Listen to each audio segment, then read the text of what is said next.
Divorce? Looks like it.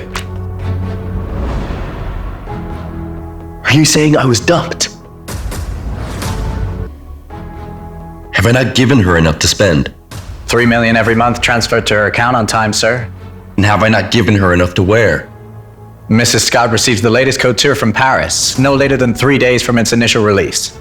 And what about her life? Have I not given her a good life thing? 7 maids, 1 mansion, a personal chauffeur, and a position at Scott's bank. She is the head of the branch.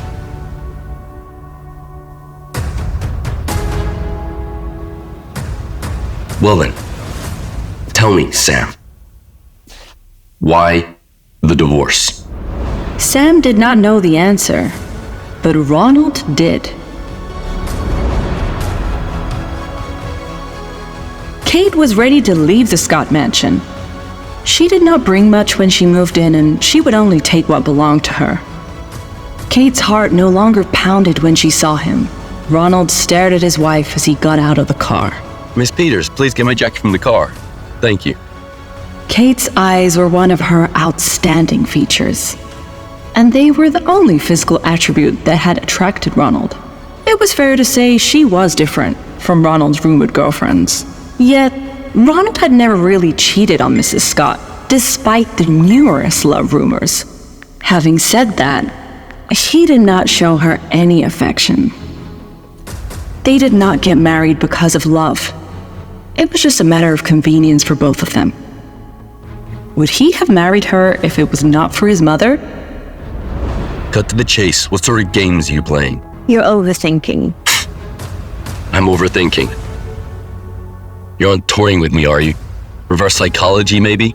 If suggesting a divorce embarrasses you so much, then file the papers instead.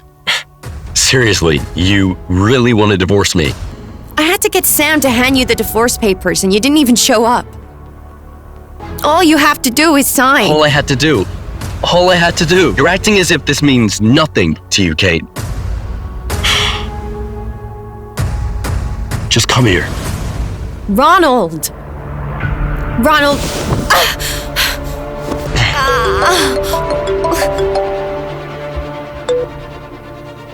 Hey, Ronnie, I'm just getting a little bit nervous about this event tomorrow night. Kate quietens to listen to the call. It was Emily. Ronald had made Emily into the person she was now. You'll be fine. Sam and I'll pick you up. You'll be okay. Let go of me. Let go of me! Is Miss Scott there? Look, why don't you just invite her tomorrow night? You know, people keep seeing us together, they're gonna think we're getting married. No, you're right. I really bring Mrs. Scott out. I'll let Sam pick you up tomorrow. You get a good night's sleep. I didn't say yes. Ow! Ronnie! Emily called out his name in disbelief. She only said those things to humiliate Kate. Why would she want Kate to be there? Are you serious? He literally just said he's gonna bring her. He just said he's gonna bring that crazy woman to that event tomorrow night. Why do you even care? Like, everybody thinks that, they don't get on well together. Yeah, and, she's as good as Mr. Scott and Mistress, not his wife. Oh, and don't forget, he stood up for you a couple of years ago. Yeah, you're right. I can make her cry and want to leave again. Molly smiled in satisfaction. She prayed that Emily would marry Ronald so she could benefit from their marriage. You always moan.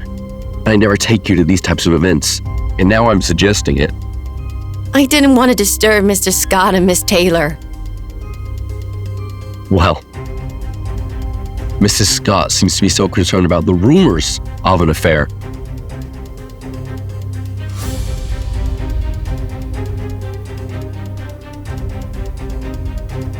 Ronald was determined that he would make this damned woman admit that this was just another trick of hers.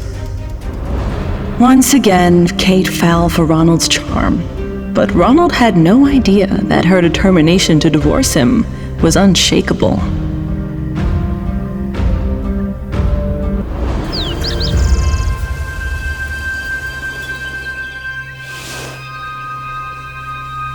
It was already 3 in the afternoon when Kate woke up. The soreness in her body was telling her that it was not a dream last night. She had sex with the man she was going to divorce.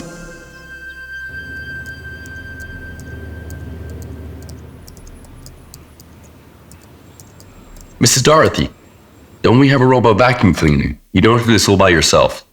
It's fine, it's what I'm used to doing. I must say, your wife is a nice lady. Not to sound harsh, but I don't know why she married you. Yeah, well, she's the one being difficult. A nice lady, Kate. Why does everyone in this house like her so much? Kate walks downstairs wearing a shirt with long sleeves and jeans which covered her whole body. Ronald knew it was to cover the love bites he had left on her body on purpose. Ronald gave her a disapproving look. Mr. Pym, please throw out her wardrobe. I'm going to take her to get something suitable for tonight. Yes, sir. Mr. Kim, you shall not touch my clothes. Thank you.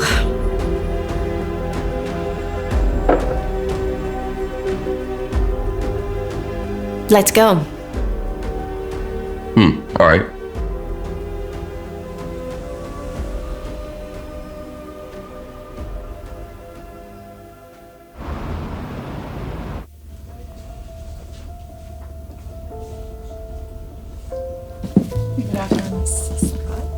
Good afternoon. Please look after Mrs. Scott. I've got to take a call.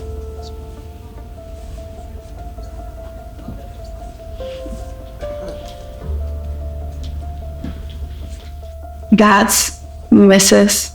Scott. No wonder he's having an affair. Poor Mr. Scott. Yeah, you would imagine his wife to be more beautiful, right, Swiss girl? You're right, she's so plain compared to our Snow White Miss Emily. But don't underestimate her.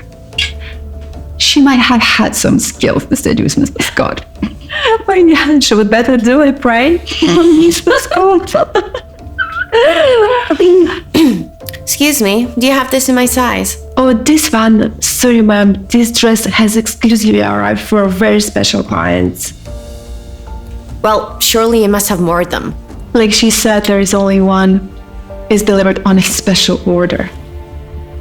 Oh, listen, Aniel, what are you doing? You came at the right time, Miss Taylor. She was undeniably beautiful, Kate thought. This dress arrived just this morning. Here it is. Somebody even laid their hands on it when I had to tell them off. Thanks.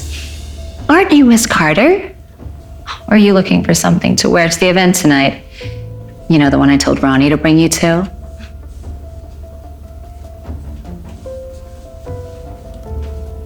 You know, it's funny, we keep going for the same things. And yet somehow they always end up with me. But of course, I'm talking about the dress. You know, if you like, we could, swap it for something of yours, Miss Carter.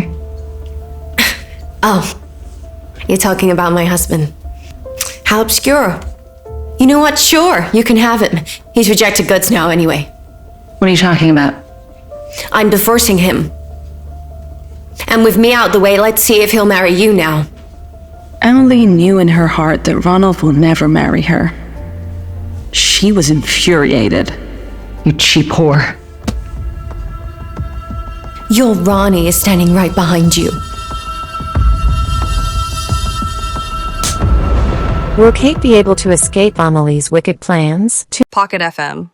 Install now, link in description.